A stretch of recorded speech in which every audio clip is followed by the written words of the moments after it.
Hello friends, मैं जुलेखा आप सभी का स्वागत करती हूँ अपनी इस बीएनएसएस एंड सीआरपीसी के तुलनात्मक अध्ययन वाली श्रृंखला में। जैसा कि आप सबको पता है, हमारी इससे पहले 2 वीडियो आ चुकी हैं जिसमें हमने ऐतिहासिक पृष्ठभूमि बीएनएसएस और सीआरपीसी का बताया हुआ है। दूसरी वीडियो में हमने संहिता की स्टार्ट कर दी है। बीएनएसएस और सीआरपीसी के धारा 1 का अच्छे से खंडन किया था, जिसमें हमने बताया था टोटल क्लासेस की संख्या 3 थी और तीनों क्लासेस को बहुत ही अच्छे से और डिटेल से हमने आपको बताया। आपने उस वीडियो को काफ़ी सराहा, इसके लिए मैं सबसे पहले आप सबका तहे दिल से शुक्रिया अदा करती हूँ। और हम आगे से स्टार्ट करते हैं अपने नेक्स्ट धारा पे। अगली जो धारा हमारी है वो धारा 2 है, जिसमें टोटल बीएनएसएस में 26 शब्दों को परिभाषित किया गया है, जो कि इंग्लिश में ABCD और हिंदी में का खा गा से डिफाइन किए गए हैं। धारा 2 में टोटल क्लासेस की संख्या 2 है, क्लास 1 और क्लास 2। धारा 2 पे जाने से पहले हम आपको धारा 1 का रिवीजन कराना चाहेंगे, क्योंकि देखिए, हम कितना भी कुछ क्यों ना पढ़ लें, बिना रिवीजन के ज्ञान अधूरा है। अगर हम रिवीजन नहीं करेंगे तो हमारी जो नॉलेज है उसमें चमक नहीं आएगी और हम भूल जाएंगे। इसलिए आप कम पढ़िए लेकिन ज़्यादा रिवीजन करिए, तो आप देखेंगे आपके ज्ञान में अत्यधिक वृद्धि हो रही है। इसलिए हमने जो उस वीडियो में 20-25 मिनट में जो भी हमने बताया था, उसको मैं सिर्फ 2 से 2.5 मिनट में रिवाइज करा दे रही हूँ। आप सिर्फ मुझे सुनते जाइए और आपको पता चलेगा कि आपको इतनी जल्दी चीज़ें याद हो गई। और मैं आपको रिवाइज कराऊंगी, आप मेरे साथ साथ पीछे बोलते रहिए और देखिए कि आपको कैसे याद हो गया। चलिए सबसे पहले शुरू करते हैं। तो हमने धारा 1 बताया था। धारा 1 हमने सब बताया था कि धारा 1 में टोटल क्लासेस की संख्या 3 थी, जिसमें हमने बताया था संक्षिप्त नाम, विस्तार और प्रारंभ था। ठीक है, इसमें पहला जो क्लास था उसका नाम बताता था। बीएनएसएस में इसका नाम था भारतीय नागरिक सुरक्षा संहिता 2023। सीआरपीसी में हमने बताया था उसका नाम दंड प्रक्रिया संहिता 1973 था। धारा 2 का क्लास 2 जो था वो उसका परिवर्तन, इसका एक्सटेंड की डेट बताता है कि ये इसका विस्तार कहाँ से कहाँ तक है। तो बताया गया कि जो सीआरपीसी का जो विस्तार क्षेत्र है वो भारत के नागालैंड राज्य और जनजाति क्षेत्र में अध्याय 8, 10 और 11 लागू होंगे। इसके अलावा यहाँ पर ये अन्य प्रोविज़न लागू नहीं होंगे। बाकी की पूरी सीआरपीसी भारत में लागू होगी। मतलब कि भारत में सीआरपीसी पूरी लागू होगी, लेकिन अध्याय 8, 10 और 11 के प्रावधान ही केवल नागालैंड और जनजाति क्षेत्र पर लागू होंगे। इन जगहों पर सीआरपीसी के अन्य प्रावधान लागू नहीं होंगे। इसी तरह से बीएनएसएस में जो चैप्टर है 9, 11, 12 के उपबंधों को छोड़कर नागालैंड राज्य और जनजाति क्षेत्रों पर अन्य प्रावधान लागू नहीं होंगे। बाकी संपूर्ण भारत पर ये लागू है। फिर हमने इसका खंड 3 बताया था। इसका बताया था कि परिवर्तन तारीख क्या होगी। सीआरपीसी में परिवर्तन की तारीख लिखी हुई है, उसमें बताया गया है कि यह अप्रैल के प्रथम दिन परिवर्तित होगी। और बीएनएसएस में बताया गया है कि यह उस तारीख को परिवर्तित होगी जिस तारीख को नियत किया जाए या अधिसूचना द्वारा जारी किया जाए। तो वो डेट हमने आपको बताई थी। क्या डेट थी? 1 जुलाई 2024। तो देखिए, आपको बहुत कम समय में याद हो गया। और हमने फिर उसके बाद स्पष्टीकरण भी बताया था। स्पष्टीकरण में हमने बताया था कि उसमें स्पष्टीकरण 1 में जो स्पष्टीकरण था उसमें हमने आपको बताया था कि जनजाति क्षेत्र कौन से होते हैं। तो उसमें बताया गया था कि जो संविधान की 6ठी अनुसूची के पैरा 20 में असम के जनजाति क्षेत्रों को सम्मिलित किया गया है, जिसमें शैलांग नगर पालिका स्थानीय सीमाओं के भीतर के क्षेत्र से भिन्न है। और ये 21 जनवरी 1972 के ठीक पहले इनमें बताया गया वे क्षेत्र जनजाति क्षेत्र के अंतर्गत आते हैं। तो आपने देखा कि हमने देखे बहुत ही 1 से 1.5 मिनट लगा, हमने आपको पूरा रिवाइज करा दिया अच्छे से और आपको याद भी हो गई चीज़ें। बहुत बढ़िया है। अब हम अपना आगे के सेक्शन पे पढ़ते हैं। सेक्शन पे हम आते हैं 2। तो हमने आपको बताया था धारा 2 में टोटल खंड की संख्या 2 है। पहला जो क्लास है इसका, उसमें परिभाषाएं दी गई हैं। बीएनएसएस में परिभाषा जो दी गई है टोटल 26 है, जो A to Z तक ABCD में बांटा गया है और हिंदी में क ख ग में बताया गया, हमने आपको बताया। अब आते हैं CRPC में। तो CRPC में जो शब्दों की संख्या थी वो टोटल 25 थी। एक विक्टिम WA में जोड़ा गया था, तो उसको मिलाते हुए भी वहाँ पे डिफिनेशन की संख्या 26 थी। अब आप सोच रहे होंगे कि उसमें भी 26 थी, इसमें क्या सब सेम है? नहीं, इसमें जो CRPC में कुछ शब्दों को हटाया गया है और BNSS में कुछ शब्दों को ऐड किया गया है। वे कौन कौन शब्द हैं?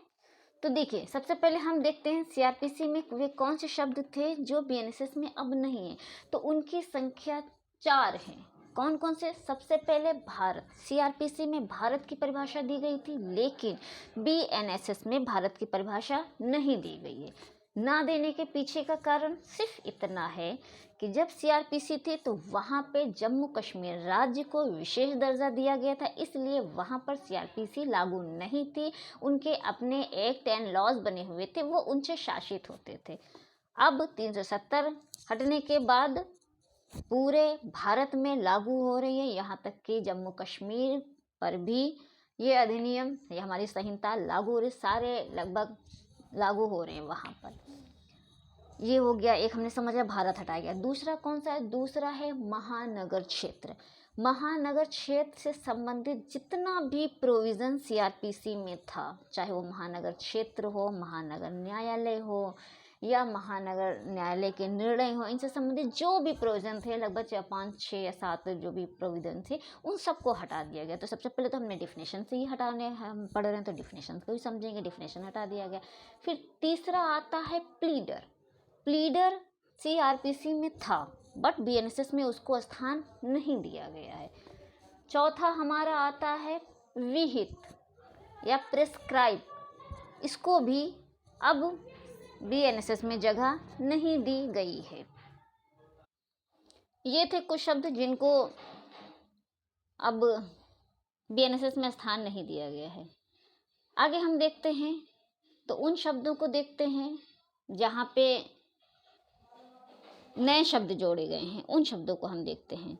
तो उसमें देखते हैं किन शब्दों को ऐड किया गया है। तो सबसे पहले आता है हमारा श्रव्य दृश्य इलेक्ट्रॉनिक, मतलब ऑडियो वीडियो इलेक्ट्रॉनिक शब्द को ऐड किया गया है, क्योंकि जिस तरह से प्रेजेंट टाइम में आप लोग देख रहे हैं कि मीडिया का कितना ज़्यादा रोल बढ़ रहा है, ऑडियो वीडियो हर चीज़, अब सब चीज़ें हो रही हैं, तो इस वजह से इसको रखा गया है। इलेक्ट्रॉनिक डिवाइस, जिस तरह से उसका रोल बढ़ता जा रहा है, तो इलेक्ट्रॉनिक डिवाइस जो है उसकी परिभाषा देना ज़रूरी था। भाई चीज़ें अब इलेक्ट्रॉनिक एविडेंस आने लगे हैं, इलेक्ट्रॉनिक चीज़ें का महत्व दिनों दिन बढ़ता जा रहा है, तो उसको डिफ़ाइन करना और उसको एक्ट में लाना ज़रूरी भी था। खैर ये चीज़ सही हुई। अगला हम देखते हैं तो देखते हैं बेल। बेल को CRPC में परिभाषित नहीं किया गया था। इससे संबंध में तो पूरा चैप्टर आता है, चैप्टर 35 आता है और जो है इसके बारे में पूरा था, लेकिन शब्द डिफाइन नहीं था, हमें पता ही नहीं था कि बेल कैसे कहता है। अंडरस्टैंड थे, हम समझते थे अच्छा बेल ये चीज़ होती है, लेकिन उसके लिए कोई शब्द परिभाषित नहीं था। तो ये हो गया। दूसरा जो तीसरा शब्द आता है बेल बॉन्ड।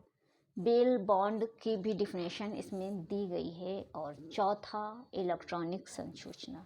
तो हमने कौन कौन से शब्द देखे नए? Electronic device, bell, bell bond और इलेक्ट्रॉनिक कम्युनिकेशन। टोटल 4 शब्दों को परिभाषित किया गया है और 4 शब्दों को वहाँ हटाया गया है। कौन कौन से? भारत, महानगर क्षेत्र, विहित और प्लीडर। तो ये 4 शब्द यहाँ रख दिए गए, 4 हटा दिए गए, तो बैलेंस में चीज़ें आ गई। अब चलिए हम आगे बढ़ते हैं और आते हैं अपने डिफिनेशन क्रॉस पे। तो पहली डिफिनेशन हमारी है वो है ऑडियो वीडियो इलेक्ट्रॉनिक। इसे ए में रखा गया है। अब देखिए, मैं आपसे सभी से कहना चाहूँगी आप ABCD में ही याद करें, ज़्यादा बेहतर रहेगा, क्योंकि ये सब ABCD अल्फ़ाबेटिकल फॉर्म में रखे गए हैं। तो ए में इलेक्ट्रॉनिक, ए में ऑडियो वीडियो इलेक्ट्रॉनिक, ए से ऑडियो वीडियो ए में आपका रखा गया। तो आपको ये तो याद हो गया कि ऑडियो वीडियो कहाँ पे है, तो ए में है। अब इसमें क्या क्या चीज़ें आती हैं, किस उद्देश्य के लिए रखा गया, इसकी परिभाषा क्या कहती है, तो हम इसको देख लेते हैं। देखिए इसमें लिखा हुआ है, और एक चीज़ और, ये आपको मैंने जैसे कि बताया हुआ था कि आपको ये जितना ग्रीन वाला पोर्शन है उसे आप समझ जाइएगा कि इसको नया रखा गया है और ये नया है। अब देखिए यहाँ पे आप देख रहे हैं सीआरपीसी वाली क्लास में, तो वहाँ पे ब्लैंक है, यानी कि इसमें ये नहीं था, जबकि बीएनएसएस वाले में ग्रीन में ये पूरा प्रोविज़न लिखा हुआ, ए भी है बी भी, ये दोनों डिफिनेशन नहीं है। इतना तो आप समझ गए होंगे अब तक के हमारे पीटीटी से। अब तो हम आगे बढ़ते हैं और हम इसको देखते हैं अच्छे से। तो श्रव्य दृश्य इलेक्ट्रॉनिक से अभिप्रेत है। इसके अंतर्गत वीडियो कॉन्फ्रेंसिंग के प्रयोजन के लिए पहचान की आदेशिकाओं को अभिलिखित करना, तलाशी और अभिग्रहण या साक्ष्य इलेक्ट्रॉनिक संसूचना का पारेषण और ऐसे अन्य प्रयोजनों के लिए किसी सूचना युक्ति का प्रयोग और ऐसे अन्य साधन भी है जिसे राज्य सरकार नियमों द्वारा उपबंधित करें। तो ये तो हमने बेयर की लैंग्वेज पढ़ ली, किसमें क्या क्या चीज़ें आती हैं। सामान्य शब्दों में बहुत ही समझिए सही तरीके से कि अब आता है कि दृश्य श्रव्य इलेक्ट्रॉनिक में क्या क्या आता है, किन उद्देश्यों के लिए इसको रखा गया है। तो वीडियो कॉन्फ्रेंसिंग के प्रयोजन के लिए, यानी कि वीडियो कॉन्फ्रेंसिंग करने के लिए ये आता है काम। दूसरा क्या है, पहचान की आदेशिकाओं को अभिलिखित करना, पहचान की जो आदेशिकाएं होती हैं उन्हें अभिलिखित करने के लिए इनका यूज होगा। दूसरा क्या है, तलाशी और अभिग्रहण, यानी कि अब इलेक्ट्रॉनिक मोड से भी तलाशी ली जा सकेंगी और अभिग्रहित चीज़ें की जा सकेंगी, एविडेंस लेने के लिए, साक्ष्य के लिए, इलेक्ट्रॉनिक संसूचना का पारेषण करने के लिए और ऐसे अन्य परियोजनाओं के लिए संसूचना युक्ति का प्रयोग किया जाता है। कितनी चीज़ें निकल के आई, तो 5 चीज़ें। आप बहुत अच्छे से तुरंत याद कर लीजिए कि अगर आता है तो आप सिंपल सा लिखेंगे श्रव्य दृश्य इलेक्ट्रॉनिक से अभिप्रेत और इसके अंतर्गत आते हैं। ये तो भाई आपको इतना याद ही होगा कि चीज़ें पढ़ते पढ़ते कि श्रव्य दृश्य इलेक्ट्रॉनिक से अभिप्रेत और इसके अंतर्गत आते हैं। क्या क्या चीज़ें, नंबर 1 वीडियो कॉन्फ्रेंसिंग के प्रयोजन के लिए, वीडियो कॉन्फ्रेंसिंग प्रयोजन के लिए। दूसरा, पहचान के आदेशिकाओं के प्रयोजन के लिए, पहचान के आदेशिकाओं को अभिलिखित करने के प्रयोजन के लिए। तीसरा, तलाशी और अभिग्रहण के प्रयोजन के लिए। चौथा है साक्ष्य या इलेक्ट्रॉनिक संसूचना का पारेषण और ऐसे अन्य प्रयोजनों के लिए जो यहाँ पे निर्दिष्ट किया गया है या राज्य सरकार द्वारा उपबंधित किया जाए, या ऐसे अन्य साधन भी इसके अंतर्गत आते हैं। तो 4 चीज़ें हैं, अच्छे से याद हो गई हैं कि इलेक्ट्रॉनिक ऑडियो वीडियो इलेक्ट्रॉनिक इसके अंतर्गत क्या क्या चीज़ आते हैं। वीडियो कॉन्फ्रेंसिंग के लिए आदेश, पहचान की आदेशिकाओं को अभिलिखित करना है, तलाशी और अभिग्रहण या साक्ष्य इलेक्ट्रॉनिक संसूचना का परीक्षण के लिए या कोई अन्य तरीके से इनको अभिलिखित करना इसके अंतर्गत आता है। तो ये हमने इलेक्ट्रॉनिक और श्रव्य दृश्य इलेक्ट्रॉनिक शब्द देख लिया। आगे बढ़ते हैं, बी पे आते हैं। बी से बेल, वेरी इम्पोर्टेंट।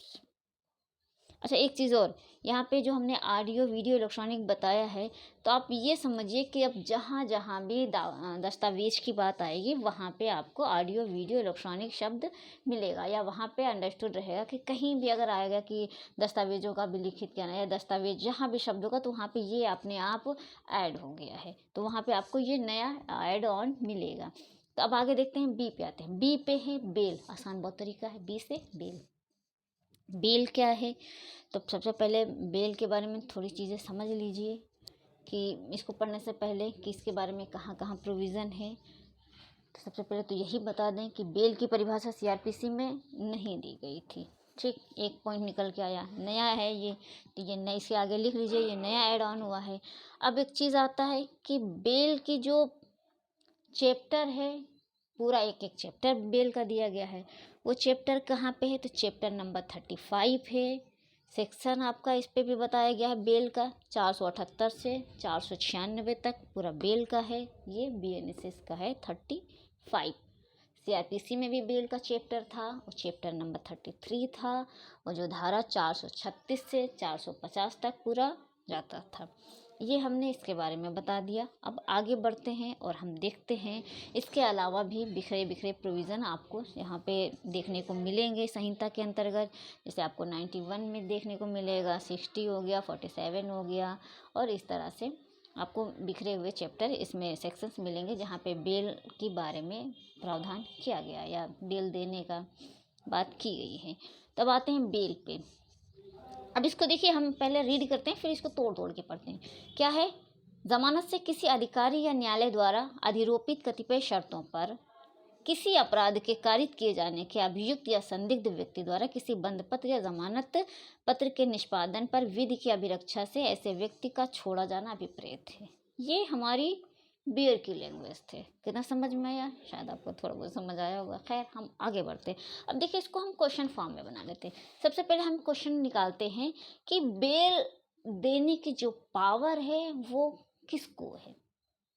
तो अब देखिए, सबसे पहले पहली ही लाइन में दो शब्द लिखे हुए हैं, दो अथॉरिटी दी गई कि बेल कौन देता है। तो किसी अधिकारी या न्यायालय द्वारा। अधिकारी में आपका पुलिस अधिकारी भी आता है तथा अन्य अधिकारी भी आते हैं। ये बेल कौन देगा? अगर आपसे पूछे बेल कौन दे सकता है या कौन देता है, तो आप बताएंगे अधिकारी या न्यायालय। कहाँ लिखा है? तो क्लास 2 के सब क्लास 1 का बी में बेल परिभाषित है, जिसमें बताया गया है बेल देने की शक्ति अधिकारी या न्यायालय को प्राप्त है। क्लियर हो गया? Very good. ये समझ लीजिए प्री के पॉइंट है जो हम आपको बता रहे हैं। आगे बढ़ते हैं। अब अगर क्वेश्चन आता है, ठीक है, कैसे दी जाएगी बेल, तो बताया गया है अगला शब्द देखिए, शर्तों पे दी जाएगी। ऐसे नहीं कि कोई भी आएगा बेल दे दो, बेल दे दिया, ना, ऐसा नहीं होगा।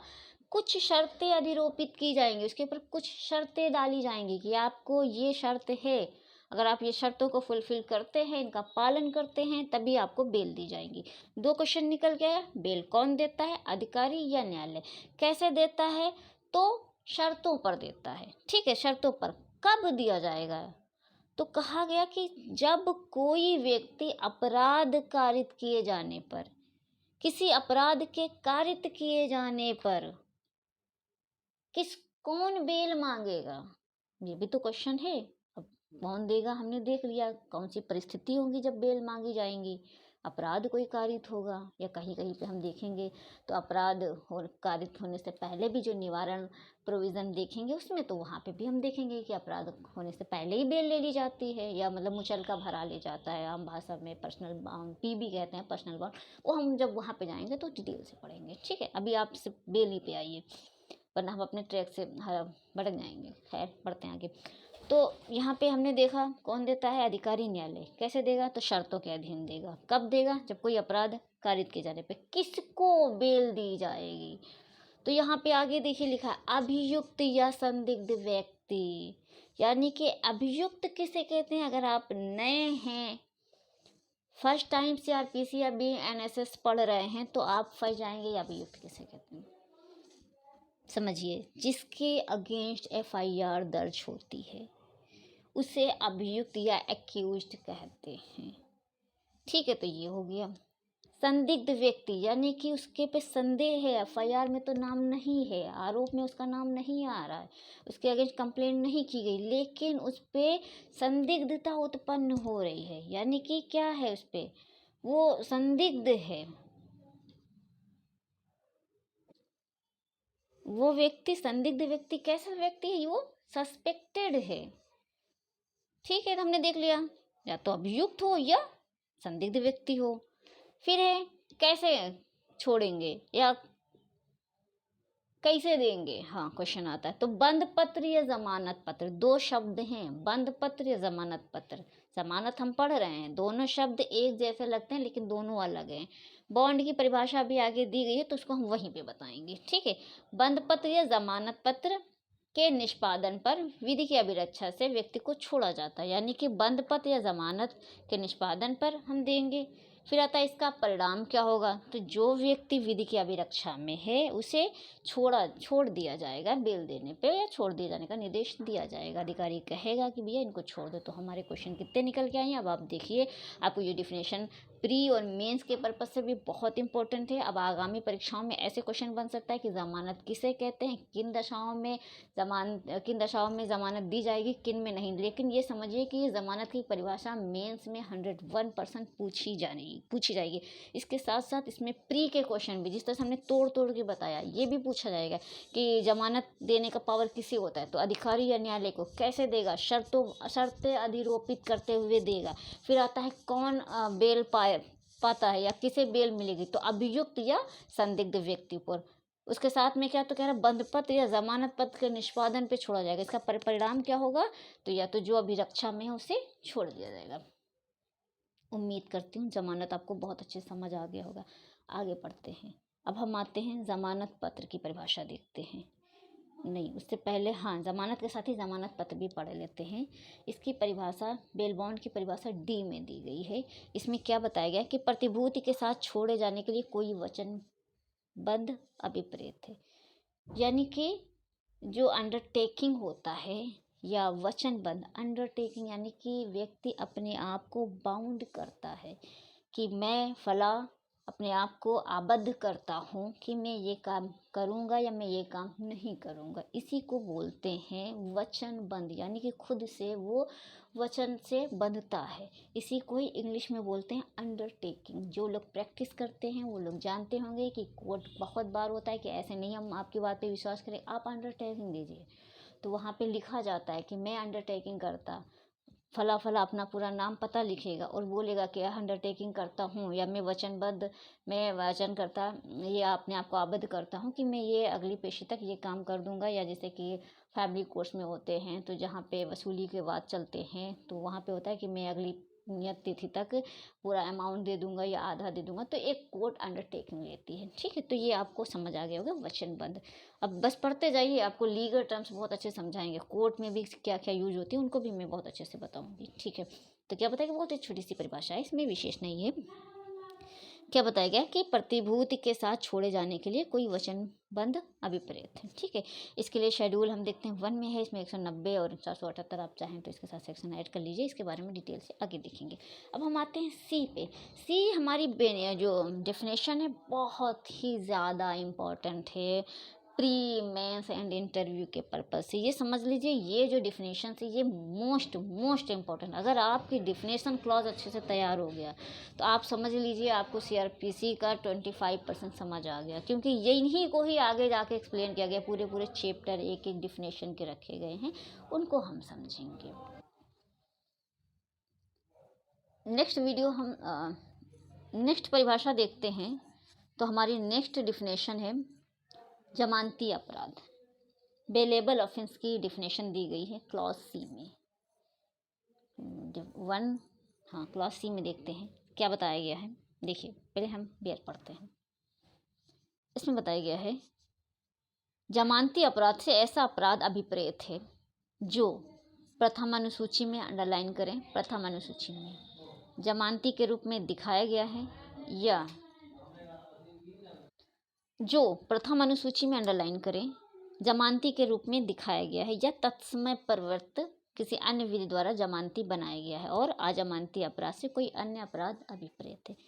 ये हमने डेफिनेशन देखी इसकी कि इस डेफिनेशन में क्या बताया गया है कि प्रथम अनुसूची में जिनको जमानती बनाया गया है वे अपराध जमानती हैं, या किसी अन्य विधि में जमानती बनाया गया है वो अजमानती है, वो जमानती है। अजमानती से कोई अन्य अपराध विपरीत है। अब देखिए यहाँ पे एक शब्द निकल के आया, प्रथम अनुसूची। प्रथम अनुसूची क्या है ये भी तो जानना ज़रूरी है। बिल्कुल, अगर आपके पास बेयर एक्ट है तो आप बेयर एक्ट को पलट दीजिए, चाहे बीएनएसएस है उसको पीछे पलट दीजिए। अब देखेंगे आपको एक कॉलम नज़र आ रहा है जिसको टोटल जो है 6 खंडों में बांटा गया है। ठीक है, तो लास्ट में जो अनुसूची दी गई है पहली देखिए 2 अनुसूचियाँ होंगी वहाँ पे। सीआरपीसी में 2 थी और बीएनएसएस में भी 2 ही अनुसूचियाँ हैं। ठीक है, तो क्या है अनुसूची के बारे में ज़रा सा देख लेते हैं। अनुसूची में जो क्लास हैं वो 2 क्लास हैं। प्रथम अनुसूची में इसमें क्या लिखा है, प्रथम अनुसूची में तो जो प्रथम अनुसूची है उसे टोटल 6 खंडों में बांटा गया है और इसमें बताया गया है, पहला खंड जो है उसमें बताता है कि धारा कौन से, इसमें बताया गया है कि प्रथम अनुसूची के रूप में जमानती बताया गया है। तो इसमें सबसे पहले अगर देखेंगे तो इसमें बताया गया है कि प्रथम अनुसूची में 2 तरह के अपराधों को वर्गीकृत किया गया है। एक तो है आपका CRPC में IPC के तहत, और दूसरे खंड में अन्य विधियों के तहत अपराधों का इसमें बताया गया है पूरा।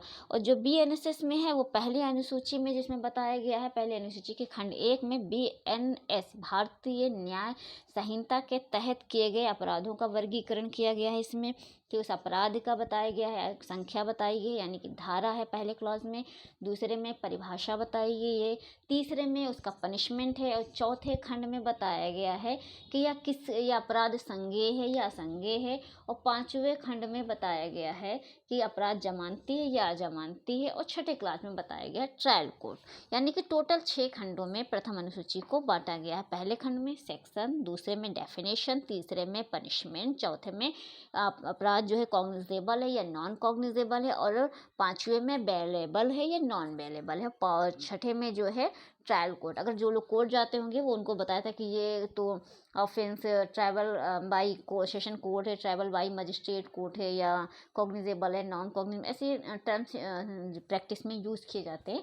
तो वहाँ पे एडवोकेट्स क्या करते हैं, पूरा एक्ट नहीं ओपन करते, वो सीधे शेड्यूल में जाते हैं, और वहाँ पे उनको तुरंत सेक्शन पे जाते हैं और उसको पूरी डिटेल मिल जाती है कि यार इसमें अगर हम बेल डालेंगे तो मुझे बेल मिलेगी कि नहीं, अरे बेलेबल ऑफेंस हम तुरंत डालते हैं, और बहुत ही अधिकार के रूप में उन्हें बेल डालते हैं, अरे बेल मिल जाएगी। क्लाइंट से कहता है अरे कोई टेंशन नहीं, बेल 100% मिल जाएगी। लेकिन अगर नॉन बेलेबल ऑफेंस है तो वहाँ पे कहते हैं ग्राउंड्स देखेंगे, चीज़ें होती हैं। तो ये एडवोकेट्स अक्सर जो है शेड्यूल को देखने का काम करते हैं। इसके अलावा APO लोग जो होते हैं, जो अपनी रिपोर्ट्स लगाते हैं, वो भी शेड्यूल को देखते हैं। तो शेड्यूल बहुत ही ज़्यादा इंपॉर्टेंट है। अगर आपको कभी समय मिले तो आप शेड्यूल्स को देखा करिए और थोड़ा सा समझा करिए, ठीक है। तो ये तो हमने बता दिया कि प्रथम अनुसूची आपको बता दिया, प्रथम अनुसूची में जमानती के रूप में दिखाया गया। फिर आता है तत्व में परिवर्तित। अब ये शब्द का टर्म्स क्या है, मतलब कि जो अपराध ऐसा तो है नहीं पूरे IPC या BNS में रख दिया गया, नहीं ना, अन्य विशेष विधियां भी तो हैं, स्थानीय विधियां भी तो हैं। यह बताएगा तत्व में यानी कि कोई ऐसी विधि है जो उस समय प्रवृत्त है, प्रेजेंट टाइम में है, तत्समय प्रवृत्त है, उस विधि में उस अपराध को जमानती बनाएगा। जैसे एग्जाम्पल के तौर पे रख लो, जैसे SC ST हो गया, पॉक्सो हो गया, NDPS हो गया। इस तरह से तमाम विधियां हैं जिनमें जो है चीज़ें अपने अपने हिसाब से उसमें डिफ़ाइन की गई हैं। उनको बताया गया कि ये ऑफेंस उस एक्ट में जाएंगे तो वो बेलेबल है नहीं है, तो उसमें सब चीज़ें बताई गई हैं। ये हो गया। अजमानती अपराध क्या होता है, तो जो जाहिर सी बात है उल्टा कर दो, जो अपराध जमानती नहीं है वे सभी अजमानती माने जाएंगे। ये हमारी डेफिनेशन इसमें हमने आपको बता दी, जमानती अपराध और अजमानती। यहाँ से आपका प्री और मेंस दोनों का क्वेश्चन बनता है। अक्सर पूछा जाता है कि जमानती और अजमानती अपराध किसे कहते हैं, दोनों में अंतर बताइए।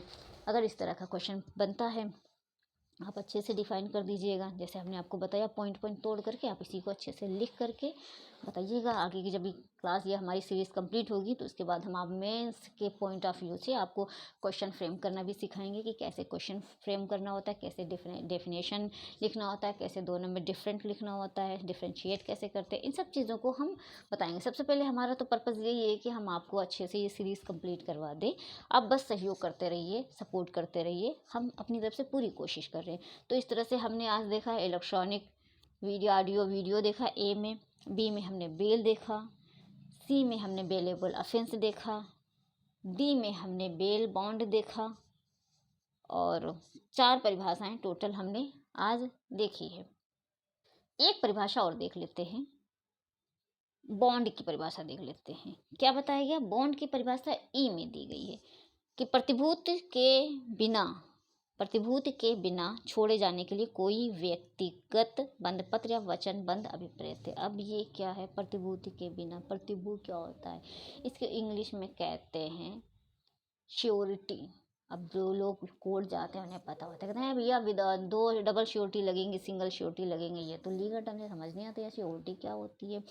तो इसका मतलब होता है कि गारंटर सामान्य भाषा में, लेकिन ये कोर्ट में आप लिखेंगे नहीं इसको, क्योंकि यहाँ पे टर्म्स बदल जाता है, फिर वो आपका जो है TPA उसमें चला जाएगा, चाहे इधर सिविल में चला जाएगा। वो शब्द सिर्फ मैं आपको समझाने के पर्पज से, गारंटर यानी होता नहीं कि जैसे 2 व्यक्ति होते हैं, वो कोई चीज़ आपस में कहते अच्छा इन पर आप भरोसा करिए, अगर ये कुछ फॉल्ट करेंगे तो मैं गारंटी लेता हूँ। फिर मैं इसका जवाबदेही बनूंगा, मैं बताऊंगा, ठीक है। तो ये जो तीसरा पर्सन जो उनकी गारंटी ले रहा है या उनकी श्योरिटी ले रहा है, यही इसी को ही प्रतिभूति कहते हैं। जब जमानत किसी की कराते हैं, जमानत दाखिल करते हैं, तो देखते हो कि 2 जमानतदार लगते हैं। वो जो जमानतदार होते हैं ना, उन्हीं को ही लीगल टर्म्स में हम बोलते हैं प्रतिभूति बोलते हैं, श्योरिटी बोलते हैं, ठीक है। तो वह बंद पत्र श्योरिटी की बनाई, यहाँ पे कोई जमानतदार, कोई गारंटर, कोई प्रतिभूति नहीं लगती है। बिना प्रतिभूति के कोई व्यक्तिक बॉन्ड, यानी कि मैंने बताया ना था पीबी पर्सनल बॉन्ड पर अंडरटेकिंग जब व्यक्ति करता है, या वचनबद्ध अभिप्रेत है। तो अगर बॉन्ड की बात आए तो यानी कि बॉन्ड भरा है, कैसा बॉन्ड है, तो यहाँ पे या तो अंडरटेकिंग की बात है या पीबी पर्सनल बॉन्ड। जो लोग कोर्ट जाते हैं उन्हें पता होगा, पीबी बोलते हैं, पीबी भरा हो तो पीबी। अब यही नहीं समझता पीबी क्या होता है। पीबी मतलब पर्सनल बॉन्ड। तो ये चीज़ें इसके अंतर्गत आती हैं। कौन कौन सी चीज़ें हैं, व्यक्तिगत बंध पत्र या वचन बंध इसके अंतर्गत आता है। इसके लिए भी इसमें सेक्शन 60 आप देख सकते हैं, इसमें बताया गया है सेक्शन 60 कहता है पकड़े गए व्यक्ति का उन्मोचन। तो यहाँ पे बताया गया कि पुलिस अधिकारी द्वारा गिरफ्तार किए गए व्यक्ति का उन्मोचन उसी के बंद पत्र पे, यानी कि पीबी या जमानत पत्र पर मजिस्ट्रेट के विशेष आदेश के अधीन दिया जाएगा। तो यहाँ पे देखिए एकदम स्पष्ट सेक्शन, आप चाहें तो इसके साथ सेक्शन 60 लिख सकते हैं।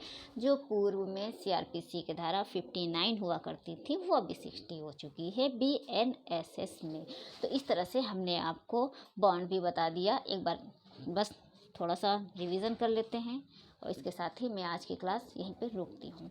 तो हमने पढ़ा क्या पढ़ा, हमने डेफिनेशन क्लास पढ़ा। डेफिनेशन में सबसे पहले मैंने पढ़ा श्रव्य दृश्य इलेक्ट्रॉनिक पढ़ा। इसमें हमने क्या बताया था कि श्रव्य दृश्य इलेक्ट्रॉनिक के अंतर्गत टोटल 5 चीज़ें बताई थी कि वीडियो कॉन्फ्रेंसिंग के लिए है, पहचान की आदेशिकाओं को अभिलिखित करने के लिए, तलाशी और अभिग्रहण करने के लिए, साक्ष्य एकत्र करने के लिए, इलेक्ट्रॉनिक संसूचना का पारेषण, साक्ष्य और इलेक्ट्रॉनिक संसूचना का पारेषण करने के लिए, और ऐसे अन्य प्रयोजनों के लिए जो संसूचना युक्ति का प्रयोग किया जाता है, ये हमने बताया था। इलेक्ट्रॉनिक ये ऑडियो वीडियो इलेक्ट्रॉनिक में हमने आपको ये डेफिनेशन बताई थी।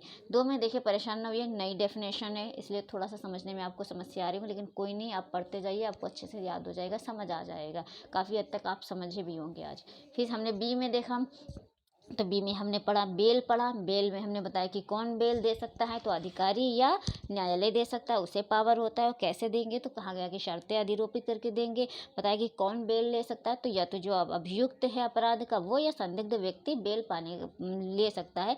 कब होगा, तो या तो उसने कोई अपराध कारित किया हो या उसके ऊपर ऐसी कोई परिस्थिति विद्यमान है या जो निवारण वाली है। तो अपराध कारित किए जाने पर सिंपल समझिए। फिर हमने बताया कि कौन लेगा, तो अभियुक्त या संदिग्ध व्यक्ति, और उसका जो है कैसे देंगे, तो यह कहा बेल या तो बंद पत्र पर। बंद पत्र हमने आपको बताया था कि बंद पत्र के अंतर्गत क्या क्या आता है, व्यक्तिगत बंद पत्र आता है, वचन बंद भी आता है जिसमें प्रतिभूति के बिना होता है, ये इसके माध्यम से लेंगे, या जमानत पत्र के द्वारा बेल ली जा सकेगी। और इसका प्रभाव क्या होगा कि अगर कोई ऐसा व्यक्ति है जो अभिरक्षा में है, चाहे वो संदिग्ध व्यक्ति हो चाहे अभियुक्त हो, तो उसे छोड़ दिया जाएगा। ये हमने बी की परिभाषा बेल देख ली।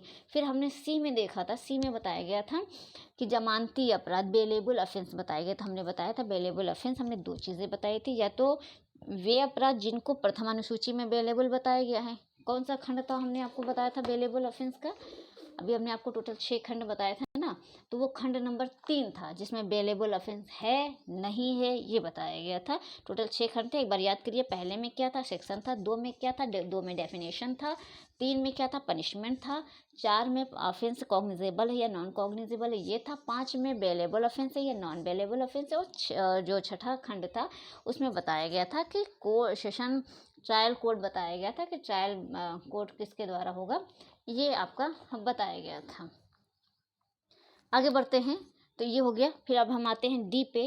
तो डी पे हमने बताया था बेल बॉन्ड। बेल बॉन्ड बताया गया था आपको कि बेल बॉन्ड क्या होगा, तो बताया गया कि कोई वचनबद्ध आता है या प्रतिभूति के साथ छोड़े जाने के लिए आता है। अगर बॉन्ड आए तो वहाँ पे बिना प्रतिभूति के है, और अगर बेल बॉन्ड, अगर जमानत पत्र आए तो यहाँ पे बेल बॉन्ड है तो वहाँ प्रतिभूति ली जाएगी, केवल बॉन्ड पे नहीं ली जाएगी। दोनों में अंतर आएगा, देखिएगा। अभी फिलहाल ये कंप्लीट होने दो, फिर मैं आपको इन दोनों में अंतर भी बताऊंगी। जैसे जमानती अपराध अजमानती अपराध में बंद पत्र और जमानत पत्र में क्या अंतर है, ठीक है। जमानती अपराध अजमानती अपराध इन सबको बीच में हमें अंतर भी आपको अच्छे से बताऊंगी, ठीक है। तो ये हो गया डीपी डेफिनेशन हमारी कंप्लीट है। ई में हमने बताया था आपको बॉन्ड बताया था। बॉन्ड में क्या बताया था कि इसमें प्रतिभूति नहीं ली जाएगी। दूसरी था इसमें व्यक्तिगत बंध पत्र आता है और वचनबद्ध पत्र, वचनबद्ध पत्र भी आता है। तो इस तरह से हमने टोटल आज 5 डेफिनेशन कंप्लीट कर ली है। आपको बहुत ही अच्छे से डिटेल से हमने बताया है।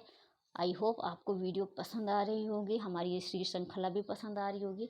बस आप लोग हमें वीडियो को देखें और अपना सुझाव अवश्य दें, कमेंट करें, लाइक करें, हमारा उत्साहवर्धन करें। और इसी तरह से हम आपको नेक्स्ट वीडियो लाएंगे। हो सकता है वीडियो आपको आने में थोड़ा समय लग जाए, कभी कभार 1 आध दिन 2 दिन के बाद भी वीडियो आए, लेकिन इतना यकीन रखिए कि आपको पूरी सीरीज़ कंप्लीट कराई जाएगी। धैर्य के साथ पढ़ते रहिए। आपको जैसे भी लग रहा है वीडियो के बारे में अपने सुझाव अवश्य दें। Thank you so much.